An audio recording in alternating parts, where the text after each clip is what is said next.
Hello friends, welcome groovy chicks and hip cats, welcome to the Jazz Ranch.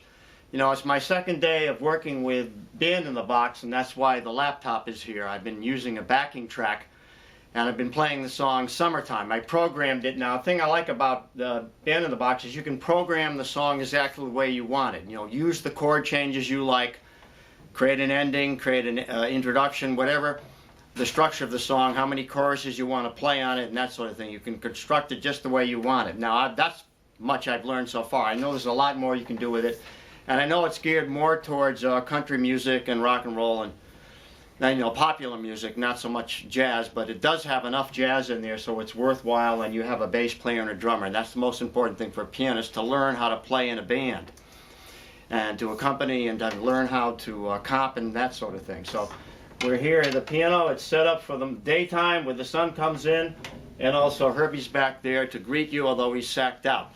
So we're going to be doing Summertime tonight, and we're going to be doing it in an Afro Cuban rhythm, which is a 6/8 rhythm. So it's a little different for summertime, and help you like this, help you learn about this and how to use Band in the Box. So here we go with Summertime.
Okay, some tips about this song and also using Band in the Box. And I've only used it for 2 days, but a couple of things that I really like about it. Well, first of all, you can enter all the chords that you're going to play on a song, and it will follow that specifically.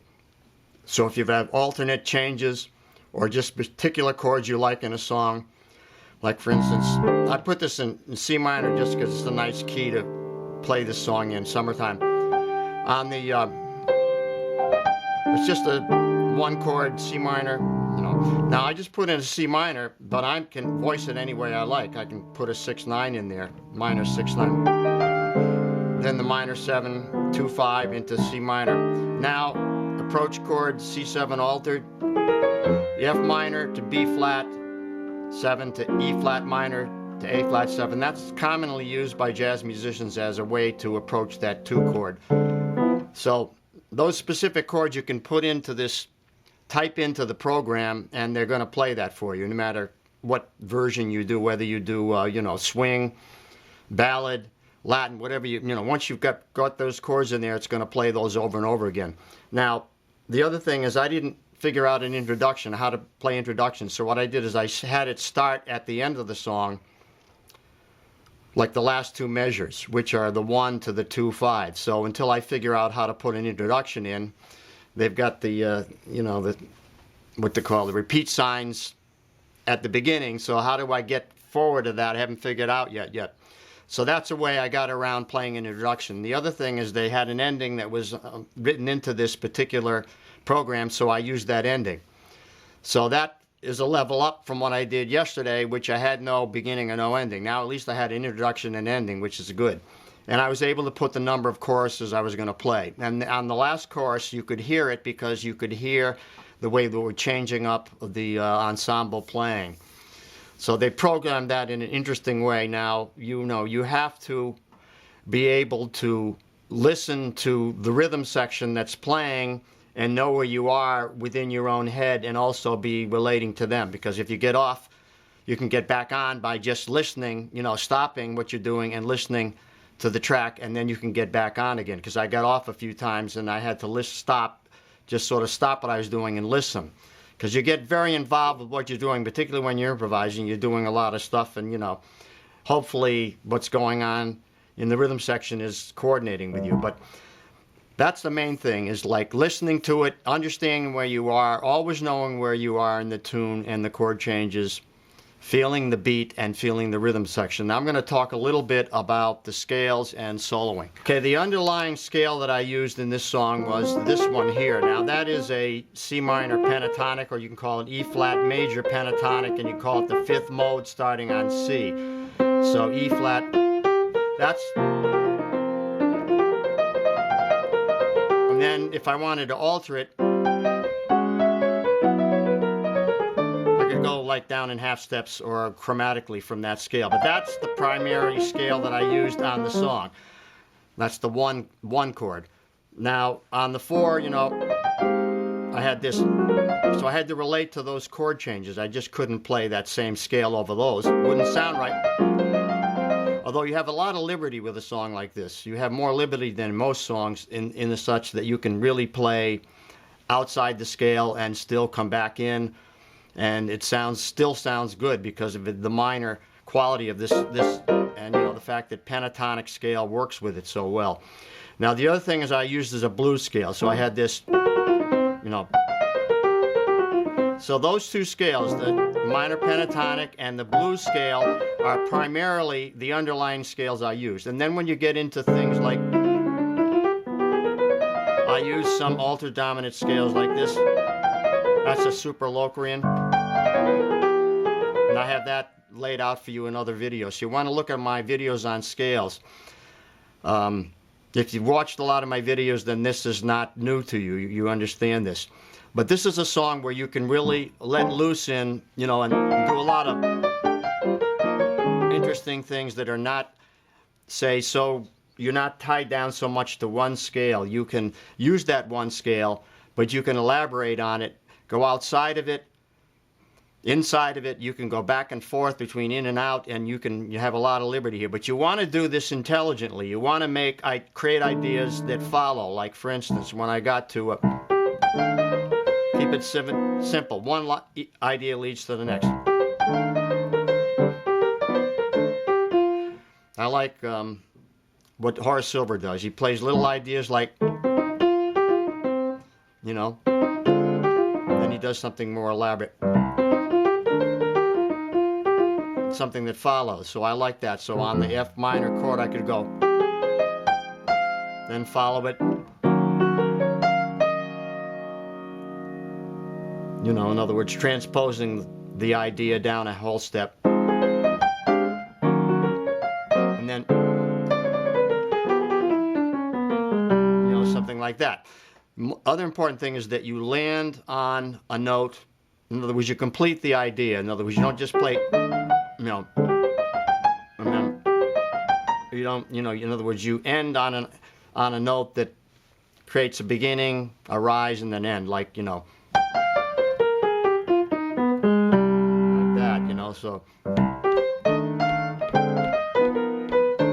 there I've ended it. You see, I've ended the phrase. And then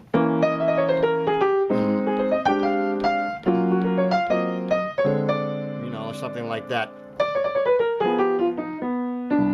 you know, so, you know, like that. So something logical. I try to do that. I try to make sure that I'm playing a phrase. I don't end in the middle of a sentence. Like, I don't say, and we went to the, I have to say, we went to the store. I have to complete the idea in the phrase, and that's really important to music, I think. But you have a lot of liberty with that. You can create complex phrases, but at some point you want to get a sense of a completion of the phrase.